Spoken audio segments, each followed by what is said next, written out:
Welcome to Selling the Government Strategy 2021. I'm Dave Lowe. I am your host today. I'm with ISI Federal. Since 2009, we've booked over 440 million in direct and indirect sales, helping our clients using our federal market intelligence, 64 million federal contracts, 1.2 million federal contacts, 3.1 million vendor contacts. And I think a lot of those vendors are here today. 132,000 program managers and 70,000 active buyers. And we put it all together and make sure that you know who matters most to you. We provide marketing services to get proactive, get out in front of those pre-solicitation marketing, making sure that you know about things before they hit the street. We're going to be talking about that today. Buyer engagement programs, as well as virtual industry days with VFedCon, both of which Sally and Greg were both involved in, and proprietary monitoring tools like QuickFuse and beta.SAM.gov. Save the date, May 6th. Everybody, May 6th is the next VFedCon. We have over 800 federal buyers that are registered in our database that bring things that they're looking for from you. And that's the place where you want to find it. It's the only place, two places we can get to program people. One is VFedCon and two is GovBrief. And we'll be talking about that today. Rafael Marrero is not here today because he and I are doing a PPP2 loans briefing on GovBrief today at 1 p.m. You can get there at govbrief.us. If you have not registered yet, you definitely want to do that. So he's not here today because we got over 1,000 people registered for that, guys. It's absolutely insane. Oh, what I want to talk about is protesting. Protesting, we're going to talk about that today. Hopefully, our guys, I'm not talking about a right-wing protest or a left-wing protest. I'm talking about a bid protest. Everybody saw Greg's face. That was worth every bit just for seeing Greg's face. So we're talking about bid protests, not wacky protests in DC. We're going to have, I think we're going to have Sean May and I'm going to call Sean May right now and call him out for not being here because he was supposed to be here before. Greg Moy, Sean and Greg. Sean and Jason. Jason. 676 4. Oh my gosh. Whatever you do not show up on one of these things. It's sort of like, remember those things where like Oprah calls you out of the blue? Remember Dave Letterman? He would call you and he'd embarrass you, or you're at a gas tank and so Dave will call you out in the middle of everyone. So hey, be ready. Where are you, Sean? I'm calling you because you're supposed to be here. I'm introducing you and Jason for our webinar today. What's the matter? I just sent you an email. Where are we supposed to go? I got Jason on my other phone here too as well. Where are we supposed to be calling in? You're supposed to be clicking on the link, that your registration link that I sent you. I didn't. I've checked my regular email and my junk. I don't. Oh, for crying out loud. All right, so go to this. So while I got you here, I will get you on here and we'll make sure we get you upgraded to the right person. Hold on. I gotta get you on my screen with my meeting controls. Hold on. I'm gonna get you. I'm talking to Jason because we're both looking for the link. So both you should have it. It should come from Zoom. But let me give you the meeting ID is 844. Go to zoom.com. I'm gonna keep talking. We will have Sean and Jason here momentarily, I promise, because we're gonna be talking about bid protests and warming things up. What's that? Are you ready? Are you ready, Jay? Are you ready, Sean? Yeah, 844 2085 3707. Okay, so all we got to do is go to Zoom and then type in that number. Type that number in, and then I'll give you a password. It's 877-832. 832. Okay. All right. I'm going to give that to Jason right now. We should both be on in about a minute. All right. Sounds good. Let me know. All right. See you. Bye. So there you go, ladies and gentlemen. We're also going to watch GovBrief. Go to govbrief.us. We're also going to be talking about unsolicited proposals. Aren't we, Greg Clark? We are indeed. Am I the only one who's getting a little fuzzy audio? Oh, you're fuzzy audio to me. Are you fuzzy? Am I fuzzy to you, Sally? I am. Wow. Sally's frozen. Sally's frozen. Well, oh, you sound better now. Well, it must be a Zoom issue, so hopefully they'll fix it from their end. hopefully it all works out. And I got to get you a new picture because can you hear me? Yep. I got to get you a new picture because I was about 20 pounds heavier then. Oh man, I was about 15 years younger when on the last one. I need my own new picture. Maybe we'll all do a big, I'll do a group photo. All right.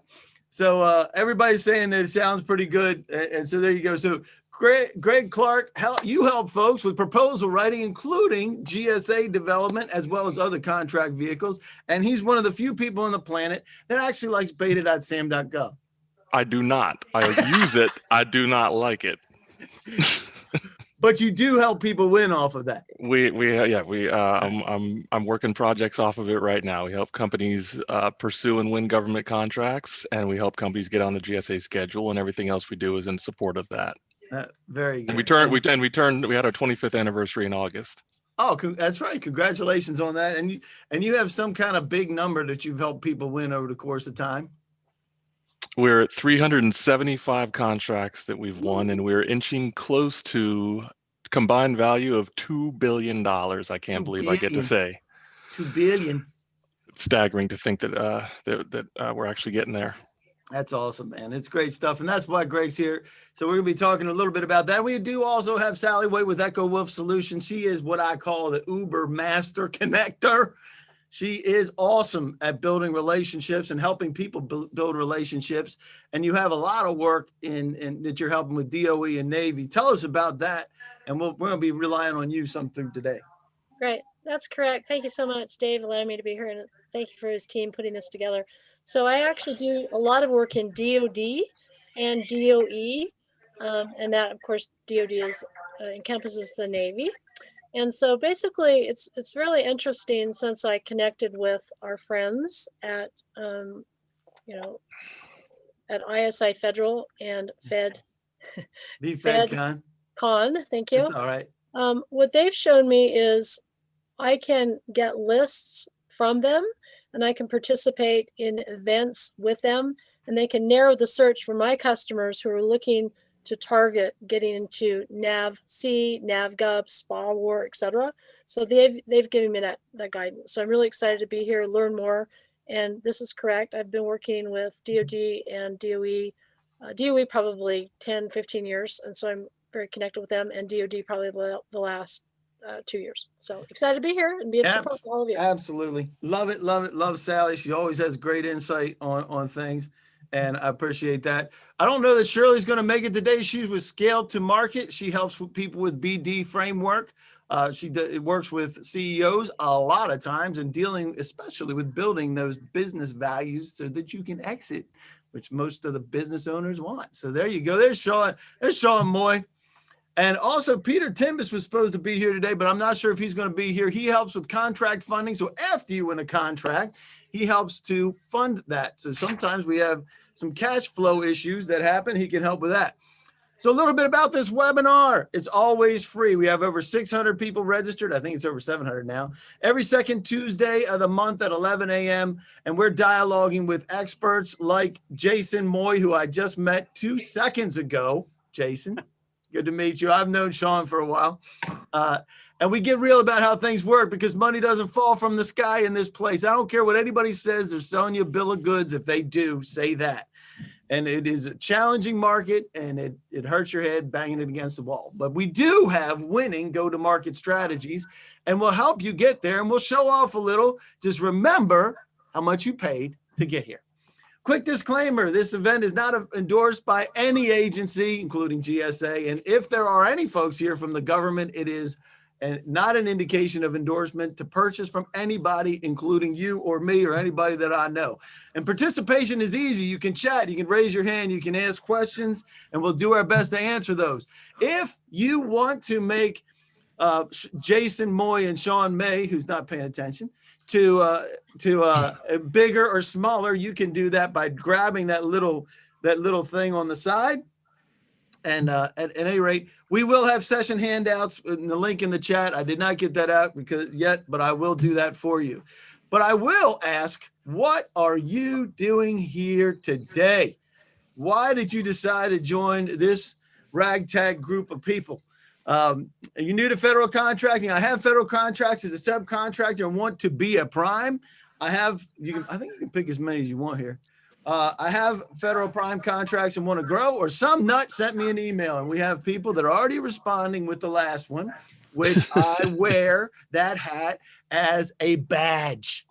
So we're glad you're here. And yes, I am wearing my Jackson jersey. So if you're from Tennessee, I'm sorry about your luck. And if you're from Buffalo, we're coming for you. All right, another 5, 4, 3, 2, 1, and you can do it. I promise. It's painless. Boom. All right.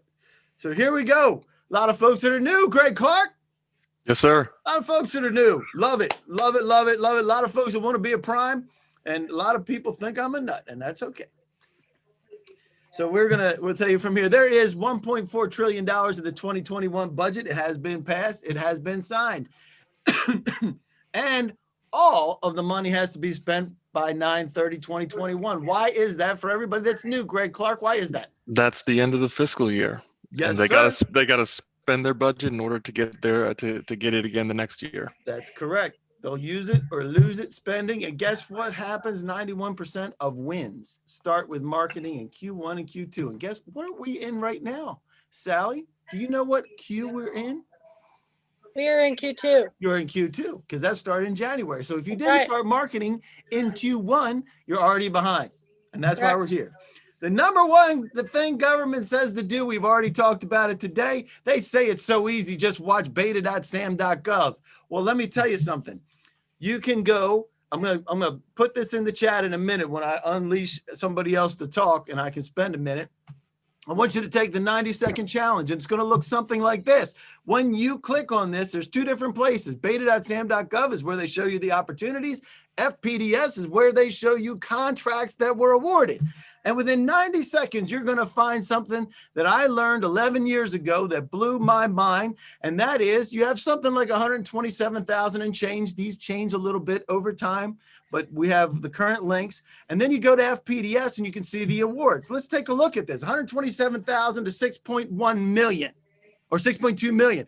There's a difference of 6.1 million over 6.1 million. So you might be saying to yourself, as we say in Baltimore, Maryland, wearing my Ravens jersey, hon, something is not right here in Baltimore. So guess what else? They're still missing September DOD fiscal year 2020 contracts. That number is going to increase, and probably because they're missing September, that could cap 10 million that never showed up on beta.SAM. So if you have lots of competition in beta.SAM, the other 98% that you're looking at, what is a unique qualifying factor about these? Most, and I'm saying 76%, most have 5 or fewer competitors. Now, I need to ask you a question. What is in the way of the other 98%? You're not one of the 5. That's what's in the way. Sorry about your luck. You're not one of the 5. But do not be afraid, because why? Because people buy from people they know, like, and trust. They just don't know who you are yet. Right, Sally? Am I right? And she's muted. She said that I was right. I said that is absolutely correct, Dave. People buy people they know, like, and trust. And if they don't know us, they don't know they can like us, and they can't trust us. That's exactly right. This is a big part of this thing. Go ahead. So how you can be one of the 5 is we're going to be talking about getting in the green, and along with what's going to be dropped into the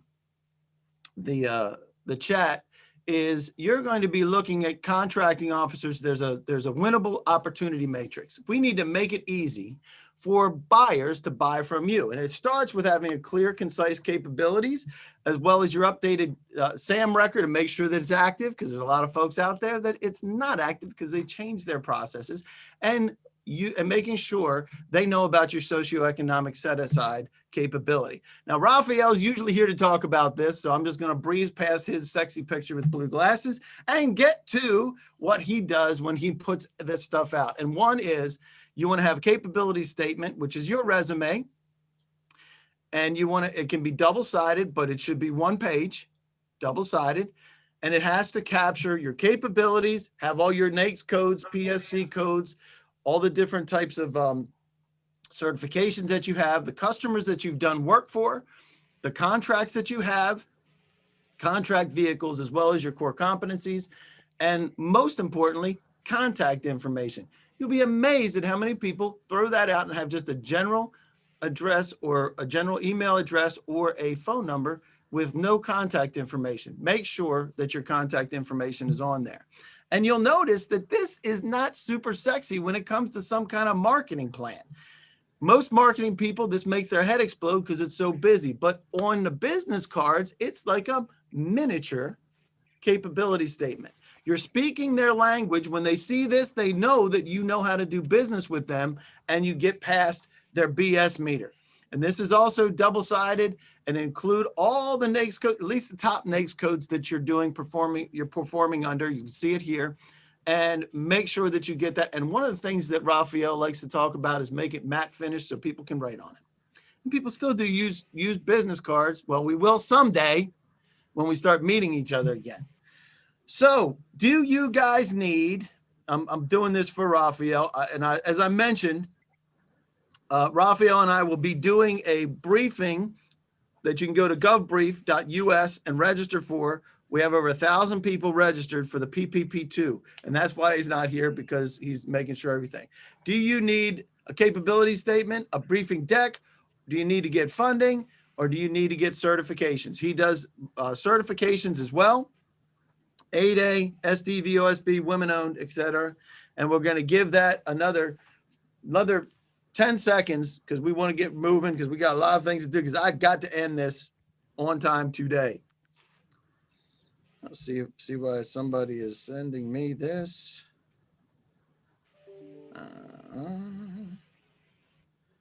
All right. With that, we're going to close it down. Boom. So there's a lot of folks that need things, but I'll make sure that Raphael reaches out to you and does that. The next thing is having a preferred contract vehicle. Now, you might say to yourself, what does that mean? Well, buyers have them, don't they, Greg Clark? And some of them use GSA schedules and BPAs on GSA schedules. Tell us, Greg, what are GSA contracts? How do you get one? And can you get one? Do you need one? And how do you make money with it? GSA schedule is the government's tool to allow government agencies to buy the products and services they need quicker, easier, and less expensively from pre-vetted contractors. So you apply to offer services and products that you can demonstrate a history in providing at pre-negotiated prices. And if you're approved, you go on a list with other companies that sell similar things which you sell, and the government can go there and buy directly from you without having to bid it out. How'd I do that time? You did great. I muted myself. You did great. That was perfect. And what are some of the things that they have to have in order to get a GSA contract? 2 years is the big thing. You have to be in business at least 2 years. You have to present past performance that you've done within the last 2 years. You have to show invoices to substantiate your prices, and those invoices have to be within the last 2 years. Those are the prime thing. And you have to find a category that's a fit for your offerings. So as long as your offerings fit somewhere and you've been selling them for at least a couple of years, and you can prove that you can convince the government that you're going to sell at least $25,000 a year of those, then you're probably eligible. Excellent. And so, and when you do get approved, I'm sorry, when you get approved, you're going to get approved for a period of 5 years with 3 5-year options, and at the end of 20 years, you reapply. Correcto. And the other thing that you help people with is filling things out properly and responding to RFPs. Because once you get a GSA schedule, doesn't mean bippity boppity boo, you have business, right? It does not. For many people, they never get anything out of it because they don't have a plan to get things out of it. And don't have a plan. Very good. If you need a GSA contract, this is Greg, and he can help also with your RFP proposals because he does things on beta.SAM.gov because he likes it more than me.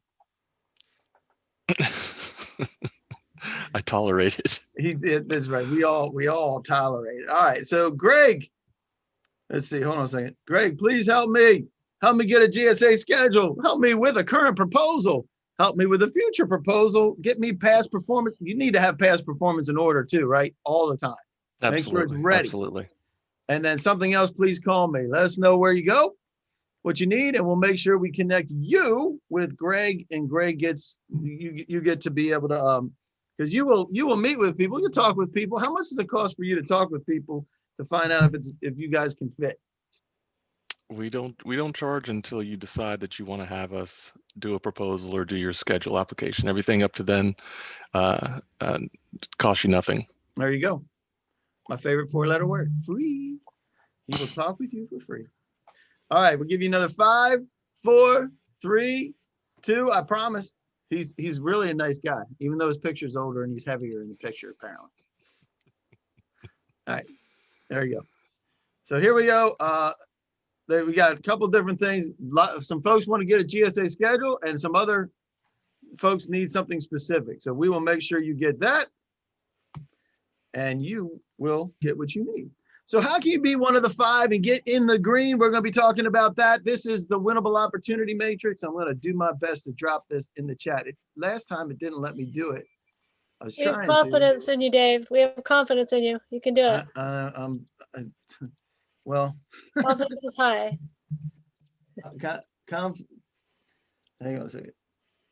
It's handouts. There's the handout. I got it. It's here. All right, I want to drop. Let's see. File location. Hold it. I think I can do it. Oh, here we go. Here we go. I think I got it. I'm going to put this whole hand. I'm going to see if Drum I can roll. Drum roll, Jason. Drum roll, Greg. There you go. Here we go. Copy Dropbox link. So here we go. This is a true Dropbox link happening right here. And to everyone and attendees, boom, shabooby. Yay! Oh boy, I tell you, we're on a roll today. Anyway, when you do get that link open, you will see this. It is a winnable opportunity matrix. And what we're talking about here is what makes people, if you're thinking about things and opportunities, right? What makes it winnable? So grab that and do that. You want to know early. That's the first thing, right? How important is it to know early? I'm going to ask this to Jason since he's new. And we'll see if he has a good answer for this. And if not, we'll cut him off. Jason, why is it important to know about something early? With that lead time, you can help develop all the things that you need to make a successful proposal to the government. There you go. And you have insider information. You might even be able to influence the process legally. And Jason, you might, or do you play a lawyer on TV, Jason? No. Are you just one in real life? You're one in real life. He's a real life lawyer. Yeah. And can you ethically influence the process through sending them information for a scope of work? I mean, it depends. That's a typical lawyer answer, right? It depends. The answer is yes, you can. Yes, but you could. Okay, so with that though, it's possible that you could incur risk in the process if someone wants to, again, like we're talking about today, bid protest. Hey, you improperly influenced, the process, and so that's why you shouldn't receive this bid. So again, that's something we can discuss. Yeah, and that's why lawyers are the anti-sales committee. But besides that, it's actually good because you want to make sure that everything's done ethically above board and it works, right? The other thing that you can do is help minimize the number of competitors through that process. This naturally happens in September, which is why most of the competition, it's just so much happening in September. Most times they have less than 5 respondents on those naturally. The other part is turnaround. And what is now 30 days, maybe 45 days, gets compressed towards the end of the year. And oh, by the way, 80% of everything happens towards the end of the year. And that's why we're talking about it here in January, about September of this year. So with that, we want to minimize the turnaround and we want to build relationships with stakeholders. And this is where I know Sally thrives because she does a great job. Now, Sally, you mentioned earlier about us. we can help with identifying the people, but then you got to connect to them. So how do you do that? What do you do when you connect to people? Sure, absolutely. And Dave, you said something really important, because Dave and his ISI team knows more buyers than anyone. So research is incredibly important. And before I met, Dave's team, ISI, I spent a lot of time doing research. And now what I do is I call them and I say, here's what I'm looking for. May I have a list of primes? Can I have a list of subs? May I have a list of contracting officers for a particular entity I'm working with? And then once that occurs, it's really important that I know who these individuals are. And so where I play is in the directors, CEOs, chairmans, kind of in that particular group, the executives. Now the executives, they're not going to buy something from my customer. They're not going to buy an augmented reality solution, or they're not going to hire wonderful Jason or wonderful Greg. But what they will do is give me the person in their organization, give me the name and contact information of the person who I can introduce to Greg or Jason or any of you. But the only reason they do that is I start out with a very specific LinkedIn request. So I don't just say, hi, will you connect with me? I say, hello, Hondo Gertz, who is the research director for all the Navy. I mean, he does everything. I say, I'm so excited to have heard you last week at the event, and I'm really looking forward to connecting on LinkedIn. So that's one way. The other way is if I have a connection, I say, hey, I see we have a couple colleagues on LinkedIn, looking forward to connecting and hearing you next week. So I always say something relevant, because once they connect with me, that sort of adds to my 6,000 LinkedIn connections, which is nothing. Like Liz has like 30,000, and I'm sure all of you have many more than that.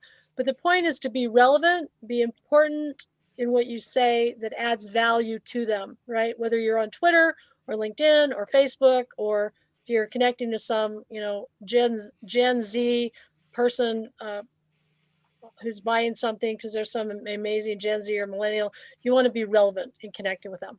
And you can coach people through that whole process, right? Absolutely. And so I put my information in the link. Feel free to link in with me or contact me in my email.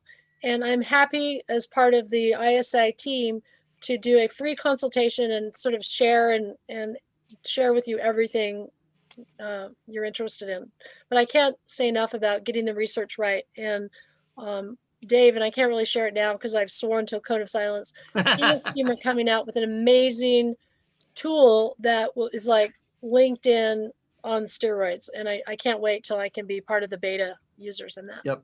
It's pretty cool. And we're going to leave that alone, but we will, I'm glad you primed that up. But one of the things that you mentioned is that you need to have a process for doing introductions. And one of the things that we do as well is in buyer engagement is we pick the top buyers at each location, and there's a highly personalized email. You mentioned it, Sally, the importance of personalizing and connecting through some thread. The more personal you can get, the better, right? So we do that as well, and it is very effective in reaching key decision makers. So we can help with that as well. And Sally can help with the others. The other part is relationship development with these other folks. We have the program manager. You see the people on the right-hand side: contracting officer, program manager, technical representative, administrator. You also have some other influencers in there from time to time, users potentially. But the idea here is you need to cover those folks, and you need to build relationships with each one of those. And let me ask you something.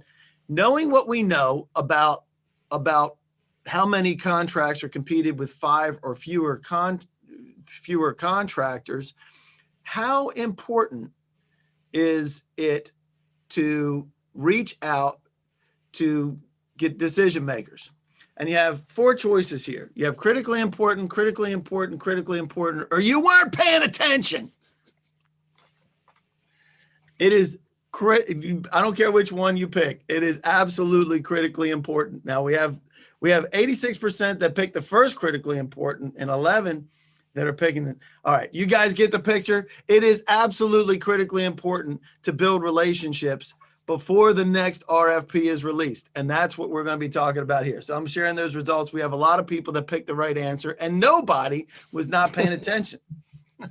All right, any questions so far about what we've hang on a second. Let me stop sharing the results. There we go. Any questions for everybody? I have some chats here. Let's see what we got. So Sally says, Greg is excellent to work with. You might actually be true. That might actually be true, Sally. All right. Any questions? Yeah, there was one. Heather wants to know, where do you upload your capabilities statement? Great question.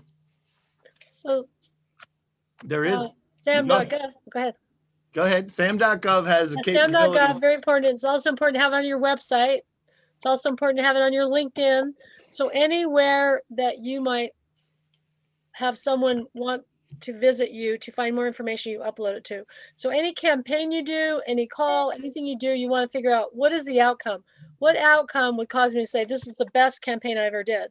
And so you definitely want to make sure that people have a vessel and a platform in which to come to find you and learn more information. Correcto. And SAM.gov, where you have your registration, has a very short capabilities. Make sure that's tight. That's the first thing. But there is no place for you to upload a capability statement for the government to see. There's places where VFedCon, when that gets tooled up again, there'll be a place there for you to do that. And then the other thing is, you got to push it out there. That's what you need to do. Yep. And you have a question, Dave, Cool. in the house. All right, I have a question. Is there a way to search DIBS for a specific NAICS code? The text search does not seem to accommodate.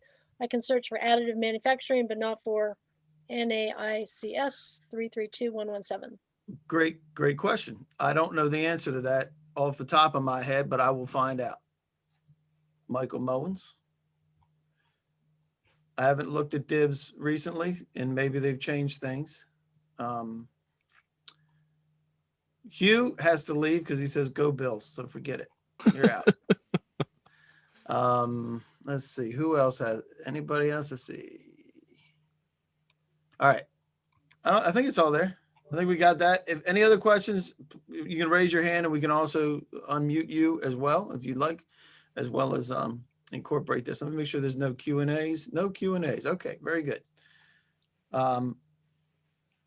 Heather says DIBS usually has very specific products that are specifically designed. There you go. So probably it's not user error then, Michael. It's probably a feature that you can't search by. There you go. All right, good deal. We'll get back to that. All right, so $1.4 trillion in the 2021 budget, answering the how you can win by answering the why. The why you question. And this goes back to what we were talking about earlier, Sally, and that is people buy from people they know, like, and trust. And why do you deserve to be one of the five? And if you back up from everything that the government throws at you and says, okay, we're putting everything out for bid and all that. If you back up and say, okay, we know that they're going to be competing this usually between 3, 4, or 5 companies. Every once in a while, it's about 35% that only go out that have one response. So we know that they're very targeted. And the reason why bid protests do happen, we'll get to you, Jason, in a minute, is because they don't open it up enough sometimes. But why do you deserve to be on their short list? Why should you make the cut? Every one of us on this call has short lists for everything that we buy. We don't even think about it. We just know we are going to one of these 1, 2, 3, 4, 5 places. One of the places we do over and over again. Just think about how you buy and incorporate that into the mindset of all the people that you want to sell to. And you will see that chances are you will be able to see that you normally do this as well as them. So the biggest thing is we have to proactively go after and reach these stakeholders, every single one of them, all 4 of them that are on there. And we don't know who's playing in our pool all the time. So one of the challenges that we have is just getting our message out. And as a subject matter expert, what we did is we launched GovBrief 7 years ago. We were virtual before virtual was cool. Before Sally and I even connected with VFedCon and we joined the whole virtual like convention market kind of thing. But here we have the idea is being a thought leader, being a subject matter expert. These are the decision makers. And that's why when we have the database, we have 1.2 million federal contacts, we can go out after them and shake that tree to see what happens. Let's take a look at what's happening this week and over the course of the next couple weeks, maybe. we have today, we have over 1,000 people that are registered for the PPP, but that's weird, right? Because that's just a super hot item. However, what about avoiding employment related and legal challenges? How about an interagency briefing for cold chain and special transportation logistics? A lot of word about that. These are all program managers that we did not know, or the clients did not know until we did it. So 73, 27 for saving your GSA, doing business with FEMA 32, an interagency briefing for nearshore outsourcing focus to Puerto Rico. We do this for our clients and we press this out to the marketplace so that we can identify the program managers and the buyers, by the way, that have a need. Most importantly, you become the expert. And if you don't think this matters, I'm telling you, it matters. And if you think about, we just did one for a lighthouse interpretation on December 22nd, and we had 66 people show up. We had over 90 people registered for the briefing, and he said it. Being the expert is the difference maker. When he makes that call, Sally, how much better is it if they think about you as a subject matter expert as opposed to, hey, I'm Dave Lowe. I would like to talk to you about trash cans, and we sell trash cans.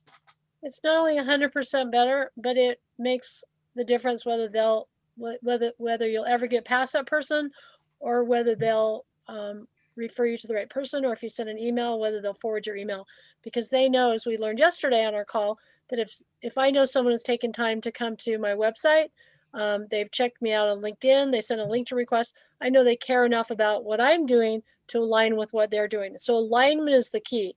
How does what I do add value to what they do? Exactly.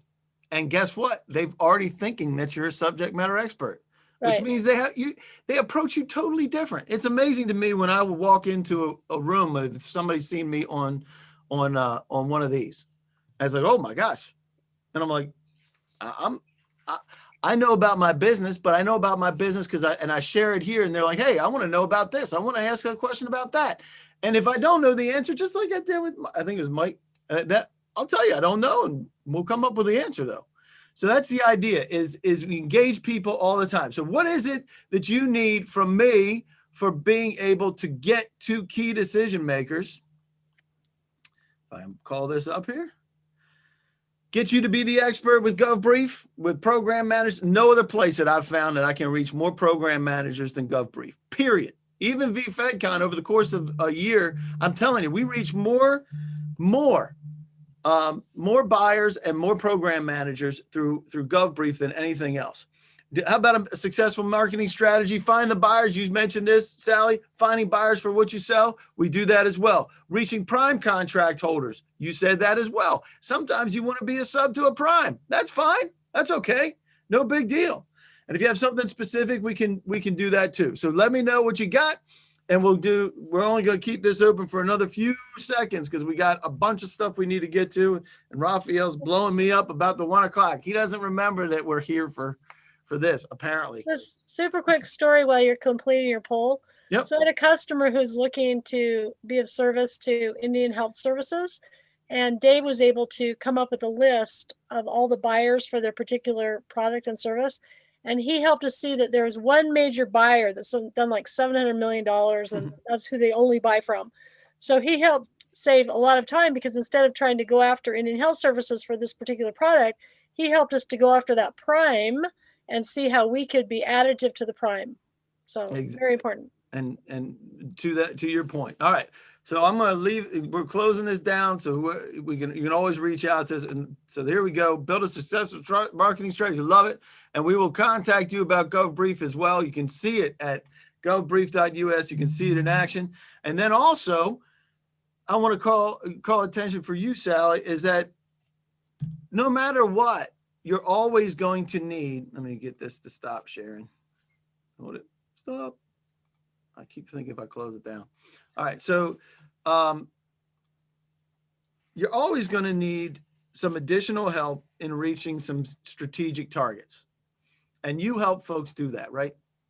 I do. And during this time of the pandemic, it's been really interesting, because instead of walking around to conferences, my clients used to pay me to go to conferences, and I would sort of walk and stalk in a loving way and really connect them to CEOs, decision makers, head of DOE, Ernie Moniz, all those sort of individuals that I've been blessed to meet over the years. What I do now is I do the same thing, except I do it with Zoom or whatever platform they use. And what you can do when you're listening to people or you're seeing people talk, like right now, if I were a visitor, I'd be already connected to Dave Lowe saying, hey, Dave, I just heard your brilliant commentary from ISI Federal. Looking forward to connecting. Greg, it sounds like you can really help me with writing proposals and identifying things. Jason, glad to meet you. Looking forward to connecting with you on LinkedIn so we can continue the discussion we had on ISI. They always connect. So connect while it's happening on LinkedIn. The second thing that's really helpful is Twitter. So if you go to all of your customers, potential customers, your targets, and look on Twitter what they're doing, then you can add to that. One time, very long time ago, when President Trump put a good friend of mine in as the NRC Commission Chairman Savinicki, I looked on Twitter and there was no tweet. Well, I don't know Donald Trump. I'm not going to get into now whether I'd want to or not. However, what I did say is, President Trump, well done. The Honorable Christine Savinicki has been a wonderful supporter of nuclear power, and she's going to make an excellent. So anyway, so I'm getting all these people from the government, lobbyists, people in Trump's cabinet. They don't know me. Who knows Sally White, Echo Wolf, right? But they're all tweeting, retweeting, reposting. So social media and all these platforms, if you know what you're doing, don't send out stupid tweets in the middle of the night, not mentioning anybody who does that or doesn't. Make sure they're spelled correctly. Make sure they're brilliantly written. So when the right person sees them, they say, wow, this person's in like. So they're going to follow you. They're going to like you and that type of thing. So there's just a whole plethora of things you can do right now to get out your products, to follow, to post, to tweet. And again, happy to be of service and share with you what I know in the context of what you're doing to make sure it's aligned with your business strategy. Love it. Any questions for Sally? And otherwise, I'm going to ask the question for Sally. Please help me. You might have a DOE project, a Navy project, because I know you got some good connectivity in there. Or maybe it's a response that you want to do or something specific, because I know that Sally is very willing. And I think you subscribe to the I will talk to you for free. Absolutely. I definitely, friends of Dave's and friends of this forum are friends of mine. She's always doing a great job. I tell you what, we talked about this yesterday and she got irritated. But I will say it in the right way, is that Sally understands rapport and understands deep connectivity through rapport. And she operates by leveraging the ability to connect always with integrity, always, you don't have to worry about where you are with Sally, because she will tell you right where it is. So with that, I'm going to give you another 5, 4, 3, 2, and boom. So Sally, there's a few folks that we'll make sure you get that. And now we're going to be talking about protests. We're not talking about right wing, left wing protests. We're talking about bid protests, ladies and gentlemen. And you guys are compliance experts. We connected originally through FedCon, I think, right, Sean? Yeah, May 5th, the first virtual. First one ever. You guys did a great job despite the first time. Yeah, it was insane. And Sean knows how insane it was. We're not going to go with the insanity. We'll talk about the results. But anyway, we've been working together since. We worked on different clients together. We actually went down with your super chief man down in Texas and met with folks about a particular project. So we appreciate working with you guys. But I've always been fascinated by the compliance side of things, because I'm not the paperwork guy, and then Greg knows I'm not the paperwork guy either. But yeah, let's talk about what you guys do on a high level, but then we're going to be priming things for the bid protest briefing that's coming up. Yep. Jason, I will defer to the attorney in the group. Yeah, thanks. I appreciate it. So at the Federal Practice Group, we work on government contracting. We have a few other areas that we work on, but we also do a lot of, just regular commercial transactional work. We like to focus on small to medium-sized businesses, especially those concerning, veterans, as we are a veteran-owned firm ourselves. We do almost, I mean, soup to nuts in government contracts. So if you've got issues, you know, we could potentially help, whether that comes down to bid protests, how to get paid by the government for what you've done, making a joint venture, or, you know, linking up with a prime, or looking for subs, and getting all that, you know, kind of inked out and squared away. And then other just, you know, compliance issues. So making sure that you've got all your ducks lined up in a row. So when it comes time for that decision by whatever decision maker, they look at you and be like, this person's straight, and we can do business with this person. So those are a few things that we do. Obviously, you know, you can look on our website and kind of see all the other things we do if you need any help in those areas. But yeah, I think today we're talking bid protests. Yep. Because Oh. there's two different sides of a bid protest, right? You can be, Oh, yeah. you can be like, man, I'm really irritated I lost. Or you can be somebody, you could be the person that they're coming after, right? Oh, yeah. As the awardee. So, you know, with every bid protest, right? So there's a couple of things, right? Just generally speaking, just really top level is, you know, we have these processes, and there's several different ones depending on where you're targeting, what forum you're targeting. But the overarching idea is we want it to be fair, right? The government wants it to be fair. And so if you keep that in mind, if you see something that looks unfair, you might say, hey, this might be something I want to talk to someone about, and maybe look at whether or not we should protest this decision. And so just let me just go a little bit top level, and I'll get right back to that question. So a protest is a written objection by an interested party to a solicitation or other agency requests for bids or for offers, a cancellation of a solicitation or other request, an award or proposed award of a contract, or termination of a contract, et cetera, et cetera. And this you can find in the FAR, Federal Acquisition Regulation 33.101. With that, you might be the person that just won a contract, and this is great. And all of a sudden you get this notice from GAO, like, what? I can't perform? I can't start on my contract because someone else filed a bid protest? That can happen. And you might have some rights as an intervener. We can talk about that in a little bit. Or secondly, you might be the person that thinks, hey, something unfair happened in this process. And it could be pre-award and it could be post-award. And there are different, you know, kind of standards for each one that we can go over. So what I wanted to start with is realistically, how do you file one? Where do you file one, and why do you choose a particular thing? But Dave, you got. Let me say this.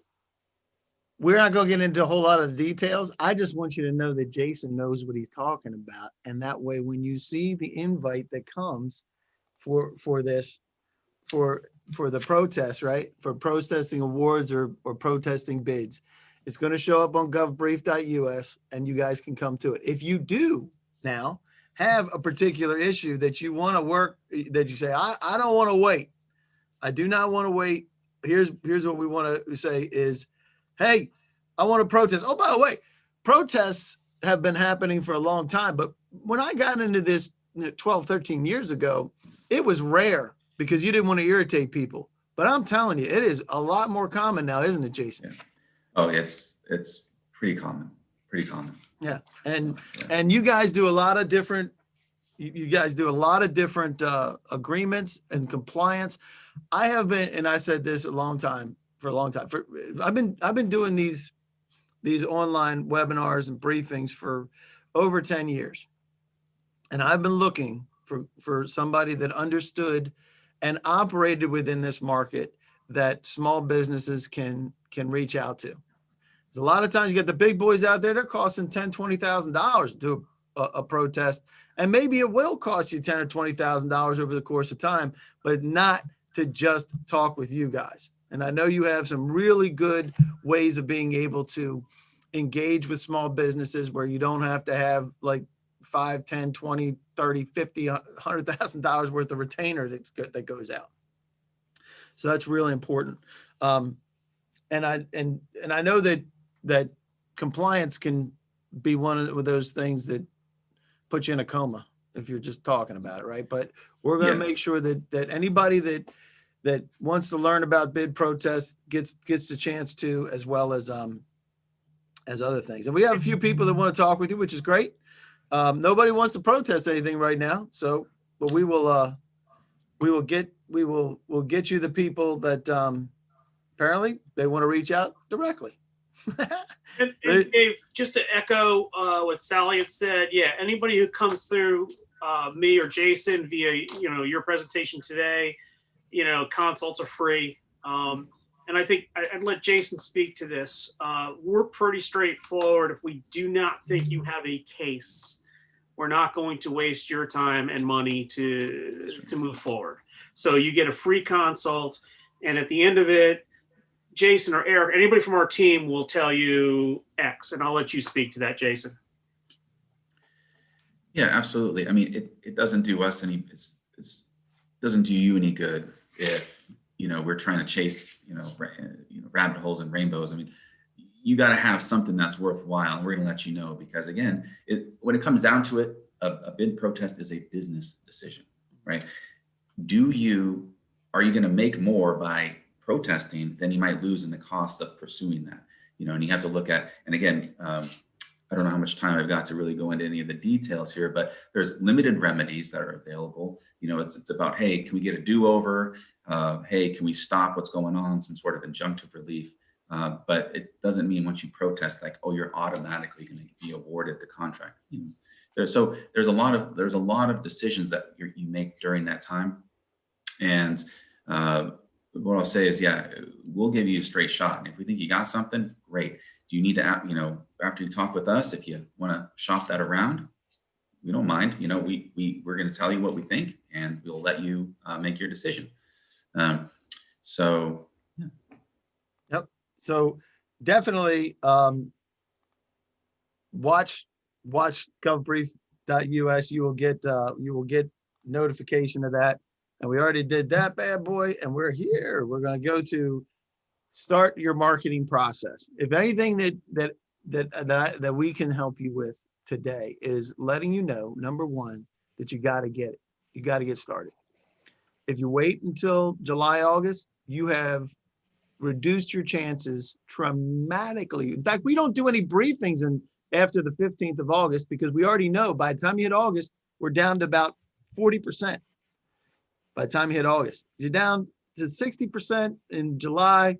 June, you're right at 90, 100% of the people that are interested will come.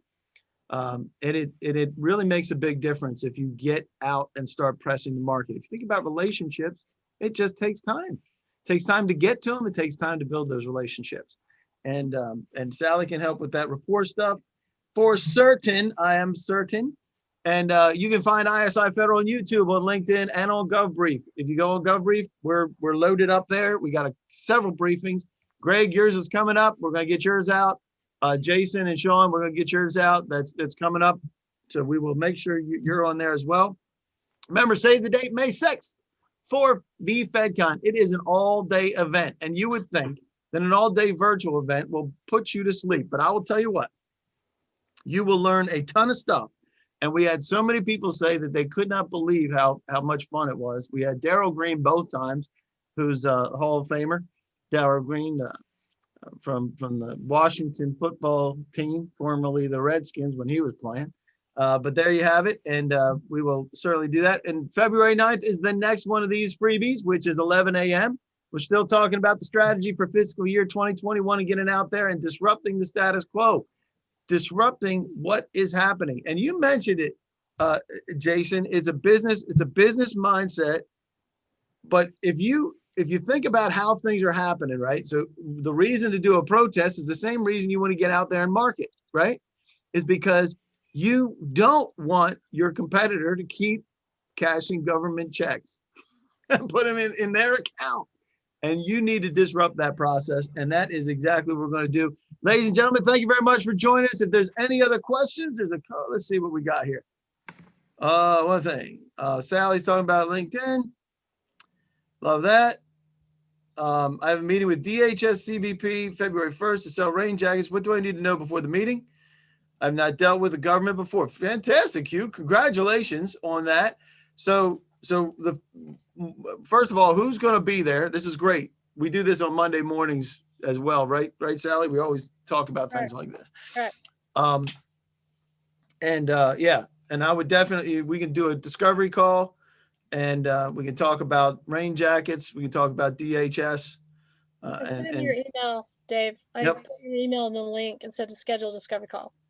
Gotcha. So, all right, fantastic.